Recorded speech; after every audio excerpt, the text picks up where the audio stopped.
दुनिया जिस चीज से डर रही थी कुछ वैसा ही इस वक्त हो गया है। रूस और उत्तर कोरिया दोनों ने एक बड़ा एग्रीमेंट कर लिया है और ये एग्रीमेंट अमेरिका के लिए एक बहुत डराने वाली बात है। क्या तीसरे विश्व युद्ध की तरफ दुनिया जा रही है, तो वहीं दूसरी तरफ अमेरिका के संग अर्जेंटीना में क्यों उतरा है भारत। जियोपॉलिटिक्स में बहुत कुछ चल रहा है, हमेशा की तरह जानने को मिलेगा बहुत कुछ। आइए जानते हैं इन खबरों को विस्तार से। रूस के राष्ट्रपति व्लादिमीर पुतिन 24 साल में पहली बार उत्तर कोरिया पहुंचे हैं। पुतिन कोरिया की राजधानी प्योंगयांग में पहुंचे तो न सिर्फ किम जोंग उन बल्कि सैकड़ों की संख्या में लोगों ने उनका स्वागत किया। बुधवार को जब रूसी राष्ट्रपति व्लादिमीर पुतिन प्योंगयांग से निकले तो बड़ी तादाद में उत्तर कोरियाई लोग वेलकम पुतिन के नारे लगाते हुए सड़क के दोनों ओर खड़े दिखे। बच्चे और बड़े सभी हाथों में उत्तर कोरियाई झंडे, फूलों के गुलदस्ते और पुतिन के स्वागत वाले प्ले कार्ड लिए हुए थे। उत्तर कोरिया की राजधानी में किम इल सुंग स्क्वायर पर पुतिन और किम जोंग उन ने स्वागत समारोह में हिस्सा लिया। कार्यक्रम में पुतिन और किम ने साफ किया कि रूस या उत्तर कोरिया में से किसी पर तीसरे देश ने हमला किया तो हम एक दूसरे की मदद करेंगे। पुतिन बुधवार तड़के उत्तर कोरिया पहुंचे हैं। पश्चिम के प्रति साझा शत्रुता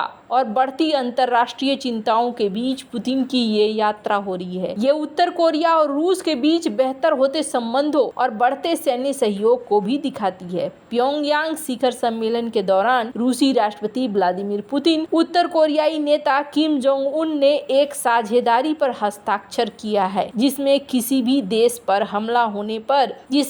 उन दोनों में से किसी भी देश पर हमला होने पर आपसी सहायता की प्रतिज्ञा ली गई है। समारोह के बाद किम ने कहा है कि ये दोनों देशों के बीच हस्ताक्षरित अब तक की सबसे मजबूत संधि है। ये राजनीति, अर्थव्यवस्था, संस्कृति और सेना सहित विभिन्न क्षेत्रों में सहयोग की सुविधा देगी। पुतिन ने कहा कि किम के साथ बातचीत में सुरक्षा और अंतर्राष्ट्रीय मुद्दों पर काफी चर्चा हुई। रूस समझौते के तहत उत्तर कोरिया के साथ सैन्य टेक्नोलॉजी सहयोग विकसित करेगा। पुतिन ने दोनों देशों के संबंधों को समानता और आपसी सम्मान पर आधारित बताया और कहा कि नया द्विपक्षीय समझौता आने वाले कई सालों के लिए दोनों राज्यों के बीच संबंधों का आधार बना देगा। उन्होंने ये भी कहा कि उन्हें उम्मीद है कि किम उनकी अगली बैठक के लिए मॉस्को आएंगे। रूस और उत्तर कोरिया ने स्वास्थ्य सेवा, चिकित्सा क्षेत्र, विज्ञान के क्षेत्र में सहयोग पर समझौते पर भी हस्ताक्षर किए। उत्तर कोरिया और रूस के बढ़ते संबंधों ने दक्षिण कोरिया और अमेरिका दोनों में चिंता पैदा कर दी है। उत्तर कोरिया द्वारा रूस को हथियार हस्तांतरण और हथियार कार्यक्रम की सहायता के लिए सैन्य टेक्नोलॉजी देने की संभावना से अमेरिका अब टेंशन में आ गया है। रूस और उत्तर कोरिया के रिश्ते को ऐसे समझा जा सकता है कि किम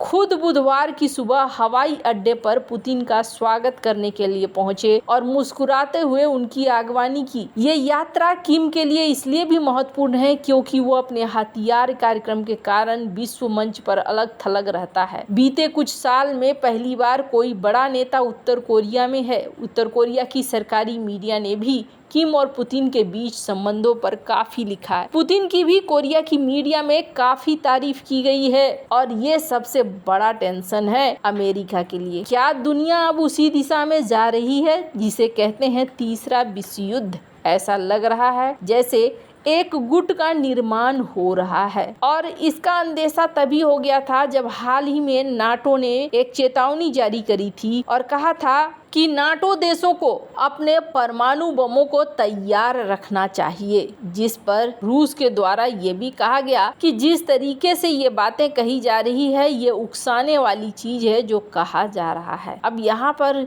जो नॉर्थ कोरिया और इनके साथ एक रेयर विजिट हुई है और इस रेयर विजिट के बाद एक रेयर एग्रीमेंट भी साइन हो गया है, तो ये टेंशन देने वाला है क्योंकि ये डूम्सडे सिनेरियो अब बनता हुआ दिख रहा है। स्क्रीन पर एक आर्टिकल भी देख रहे हैं आप, जिन्होंने इस बात को कहा कि ऐसा लगता है कि धीरे धीरे अब चीजें ना कुछ ही दूर हैं और ये एक वर्ल्ड वॉर 3 की तरफ जा रही है और ऐसे में रास्ता भी बनता हुआ दिख रहा है। रॉयटर की एक खबर देख सकते हैं। इस खबर में क्या कहा गया? क्रेमलिन के द्वारा कहा गया कि अब जो है ना रूस और नाटो दोनों डायरेक्ट पे आ गए हैं और अब यहाँ पर डायरेक्ट युद्ध वाली बात हो रही है। तो यहाँ पर चीजें चिंताएं बढ़ भी रही हैं दुनिया भर की, जिस तरीके से चल रहा है, और आगे ये चीज और भी ज्यादा बढ़ सकती है। इसका उदाहरण आप ऐसे देखिए कि फ्रांस में मैक्रोन हार गए हैं और मैक्रोन की जगह माना जा रहा है कि मेरीला पेन, जो कि फार राइट विंग की नेता है, वो गद्दी पर बैठने वाली है। हालांकि इन्होंने पहले क्या कहा था, इन्होंने पहले ये कहा था कि अगर मैं गद्दी पर बैठती हूँ तो रूस के साथ संबंधों को अच्छा करेंगे, हम नाटो को हम तुरंत छोड़ देंगे और हम जर्मनी के साथ संबंधों पर फिर से विचार करेंगे।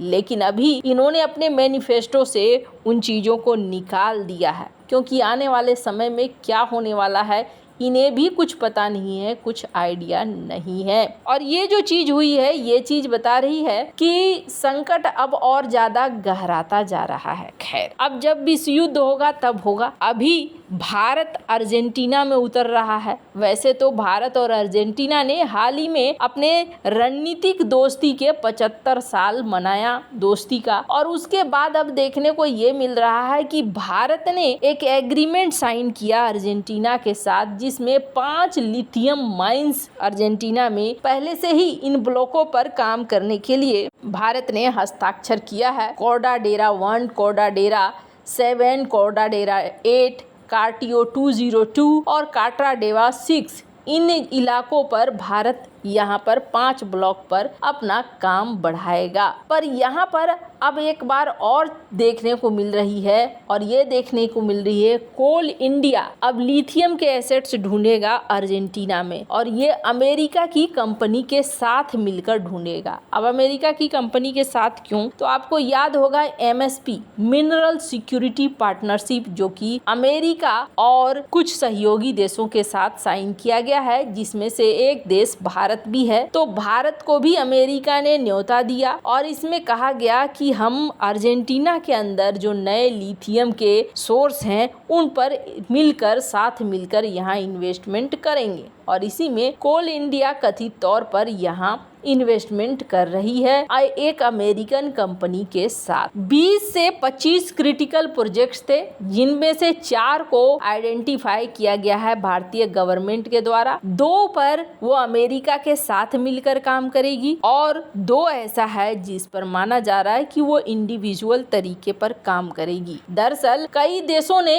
MSP बनाया था, मिनरल सिक्योरिटी पैक्ट बनाया था, और ये इसलिए बनाया गया था ताकि चाइना की जो मोनोपोली है उसको दूर किया जा सके और रेयर अर्थ मटेरियल पे देशों को किसी तरह की दिक्कत न हो, डिपेंडेंसी खत्म हो जाए। इसी चीज को लेकर बनाया गया था। भारत इसमें शामिल हुआ, ये बहुत ज्यादा महत्वपूर्ण था, क्योंकि अभी अगर आप देखेंगे तो यहाँ नॉर्वे में सबसे बड़ा भंडार मिला है, और नॉर्वे में मिलने का मतलब है कि MSP के सहयोगी देशों को इससे काफी सारा फायदा होगा, और चाइना की जो मोनोपोली है वो मोनोपोली चलनी बंद होगी। वैसे आपको क्या लगता है, इन सब मामले में आपकी क्या राय है, कमेंट कर जरूर बताएं। जल्द मिलते हैं अगले वीडियो में नई खबर के साथ।